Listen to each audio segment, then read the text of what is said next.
And joining me now is City Council member Rafael Espinal, who represents the 37th Council District, which includes parts of Brooklyn. He's running for public advocate on the ballot line of Livable City. Thank you for being here. Good to see you. Thanks for having me. So we'll talk about what that means in a minute, Livable City, and how you came up with that name for your ballot line. But first, before we get into your public advocate candidacy, just a little bit about your accomplishments, what you feel like you've done in public service to this point before this race. Sure. I would say I'm probably one of the more experienced candidates in the race. I did serve in the State Assembly for 2 years before I went to the City Council. And I would say probably one of the bigger things that I worked on in my first few years was actually the East New York rezoning, the largest rezoning plan that the mayor has put forward in regards to building affordable housing across the city. And I was able to use that opportunity to just not build affordable housing, but really make deep investments in a neighborhood that has been disinvested in for decades. When we talk about helping homeowners, creating new jobs locally, money to fix our dilapidated parks and resources for schools and building a new school to ease overcrowding. Just all of those things that really prompted me to run for office. I was able to accomplish within those first 3 years in office.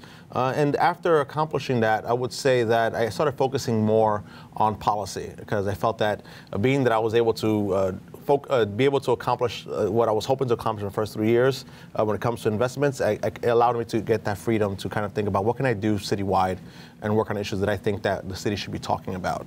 You talk about New York City's nightlife. I repealed a 91-year-old law that former elected officials and city council speakers were afraid to touch. They saw it as a third rail of politics, a law that was racist and homophobic in its nature, and also responsible for the closures of a lot of cultural and nightlife spaces that made New York City so great. And that was a law against basically allowing dancing in nightlife establishments? Yes, so you needed a license to dance, and the cabaret license, which you need to acquire, but only over 100 businesses out of the 25,000 establishments that exist in our city actually qualified for it. When you look at my environmental issues that I've been working on, for example, I was able to push the city to create its first web portal dedicated to providing information for urban farmers, whether it be in our schools, whether it be in industry folks. It kind of created a roadmap to give people the incentive to want to create urban local food. Plastic straws is another big issue I've been working on. It's become very popular across the country, in New York City as well. We're in the process of getting that passed. When you look at... Is that because plastic straws create a lot of plastic waste? People don't recycle them? Right. I mean, the studies are showing that by 2050 we'll have more plastic in our oceans than we do fish if we do not pull back on the amount of plastic that we're using.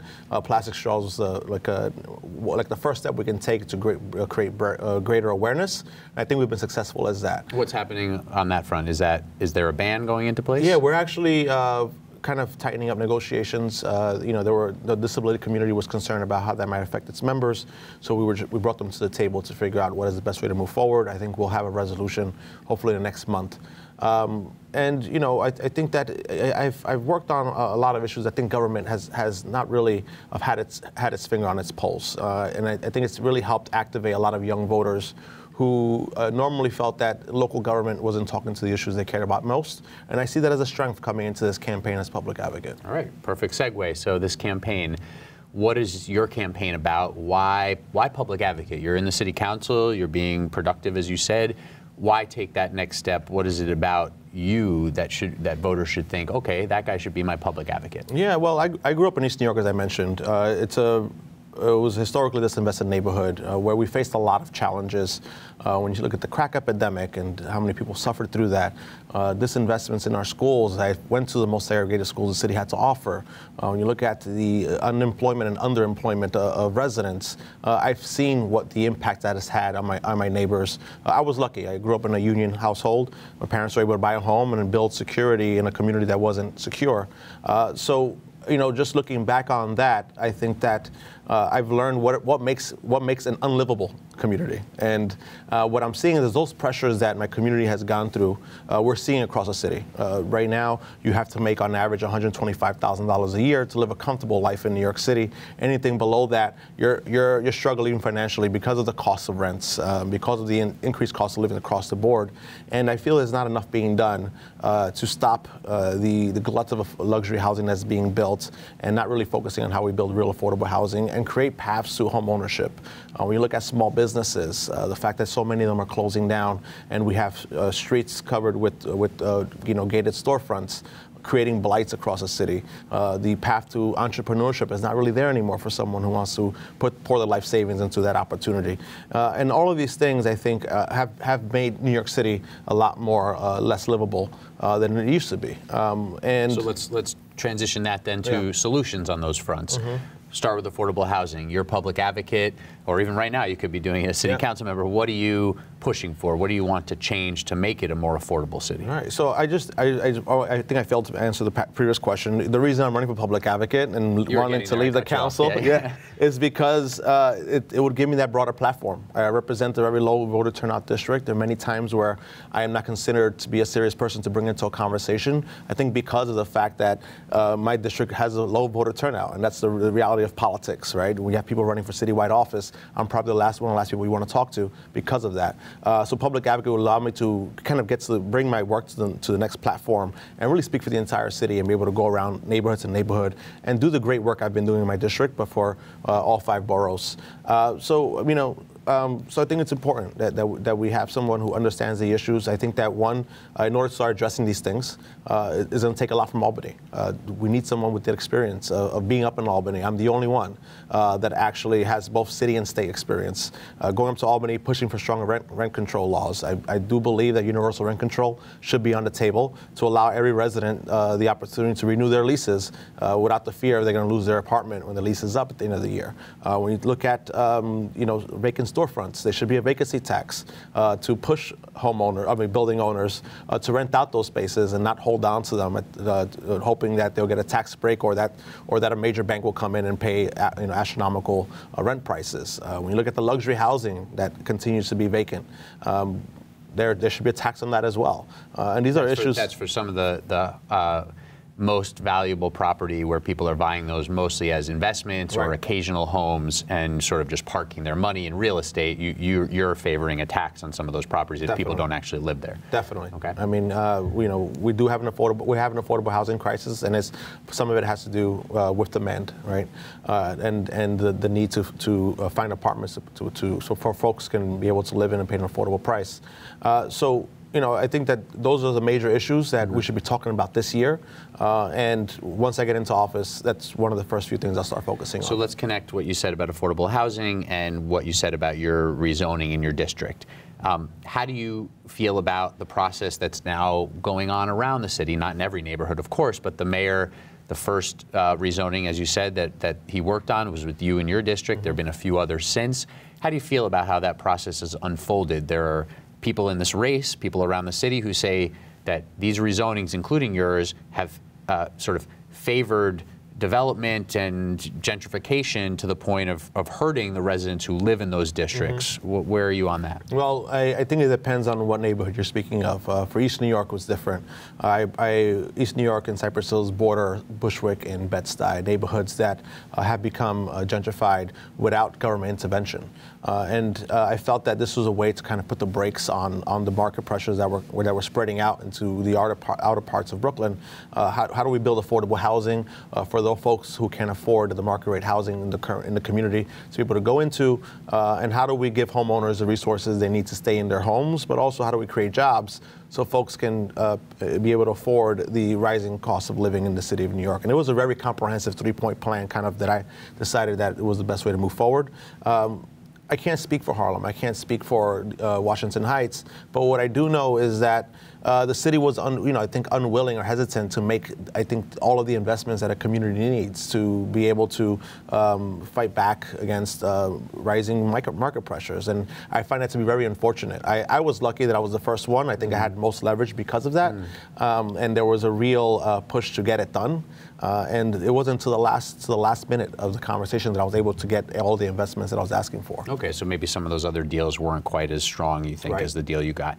Is there a role for the public advocate in that conversation, or is that really just a city council member by council member deal? I mean, is that something where if you're a public advocate, you're taking your experience in your rezoning and bringing it to bear, or you're hands off? No, I think as public advocates should be in those conversations. I mean, the borough presidents have a role in the ULURP process. Public advocates should as well be part of that conversation. I mean, the job of the public advocate is to advocate for those communities. And if you're not in those communities speaking up for the needs, then I think you're not doing your job properly. So let's connect that to the part of the job of oversight of the mayor. You have to hold the mayor accountable as public advocate. What's your general stance on how you would do that with Mayor de Blasio if you're successful in the special election February 26th?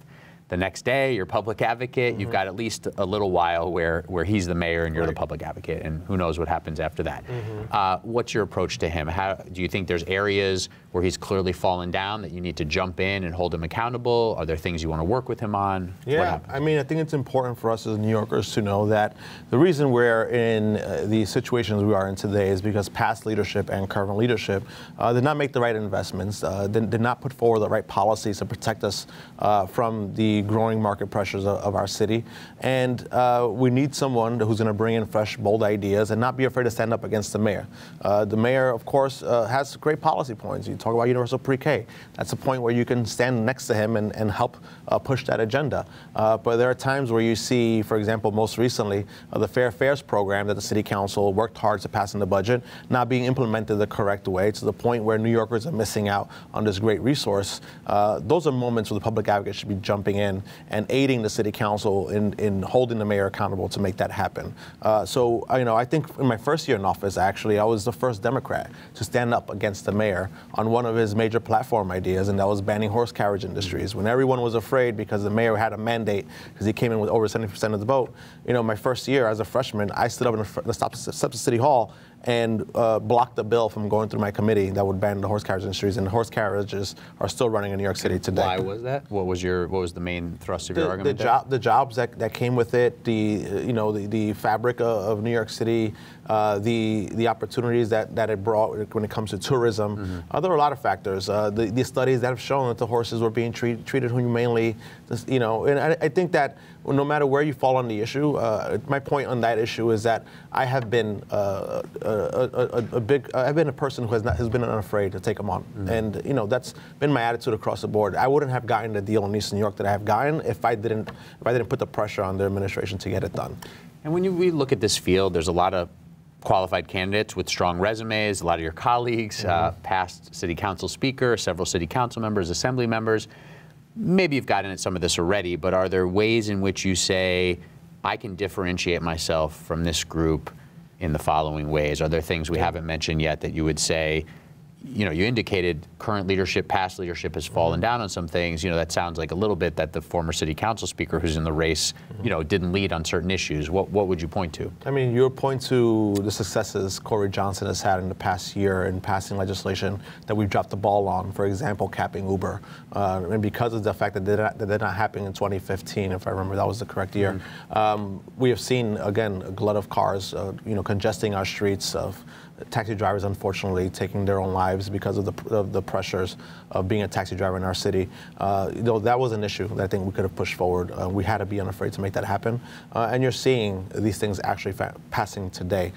Yes, past leadership does not doesn't just include the former speaker. It's pretty much previous administrations, I think, that have made decisions that have gotten to us where we are today. But we need someone who's going to bring fresh, bold ideas. We need someone who's going to lead the city, not driven by crisis, but be able to put bold ideas and make sure that we can avoid these crises moving forward. You look at my legislation again. I have been unafraid to talk about issues elected officials weren't afraid to talk about. And there are people like the speaker who had the opportunity to make these changes. Why become the public advocate? You have significantly less power than when you did when you were the speaker. You look at Jumaane Williams talking about housing. He was the housing chair for 4 years. Yes, did he pass a lot of bills? But are we feeling the impact of those bills? And those are the questions we have to ask ourselves. I think it's time for change. So in our final minute here, just on the transit front, and sorry to keep you to a short answer, but you represent a district where there's some very long commutes, there's some issues with transportation access. Is there one thing as public advocate, you would fight for citywide on the transit front? Two things, city control of the MTA and a tax on Wall Street Right now, Wall Street pays $11 billion in taxes, and the city and the state returns that $11 billion 100% back into Wall Street's hands. That money should stay within our city. Since 1981, that has been the case. Prior to 1981, we were collecting 100% of those taxes and not rebating it back to Wall Street. That money could be used to fix the MTA, and there'll be money left over to fix NYCHA as well. And lastly, asking a lot of candidates this, I'm not sure the promises or the pledges matter, but if you're elected in the special election and you hold on to the seat in the upcoming election that follows it, do you plan to stay in the office in 2021, or would you possibly consider a run for mayor? There are folks in this race who can't make that commitment. I 100% make that commitment. I look to serve as public advocate for the next 10 years. I think we need someone who's going to be able to put comprehensive plans together and see them through in that time. All right, we'll have to leave it there. Rafael Espinal. Thank you. Thank you. Appreciate it.